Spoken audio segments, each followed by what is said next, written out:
торжественно встречает ансамбль «Сандугач» гостей во дворце «Нефтяник». На завершение окружных дней татарской культуры в Сургут приехали жители соседних городов и поселков Югры, заполнив все 6 этажей нового концерт-холла. Мы приехали из города Покачи, наш ансамбль «Туганьяк». Вот сегодня уже заключительный день татарской культуры. Приехали с коллективом.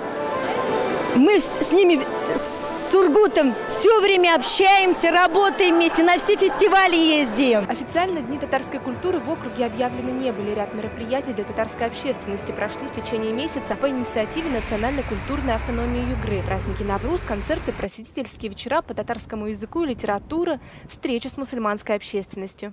Там прошли у нас литературные такие встречи, страницы татарской литературы.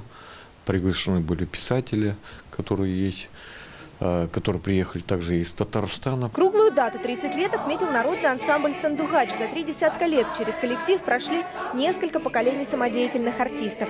В центре татарской культуры города Сургута, как и в других городах округа, регулярно ведутся занятия по татарскому языку и литературе. В мечети занятия по исламу идут одновременно в нескольких классах.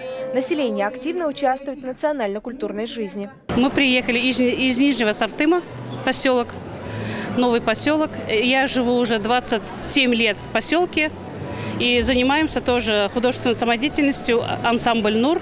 Сообщество татарских бизнесменов Югры поддерживает национально-культурную жизнь округа. Завершили Дни татарской культуры в Ханты-Мансийском автономном округе гастролями государственного ансамбля песни и плясок Республики Татарстан.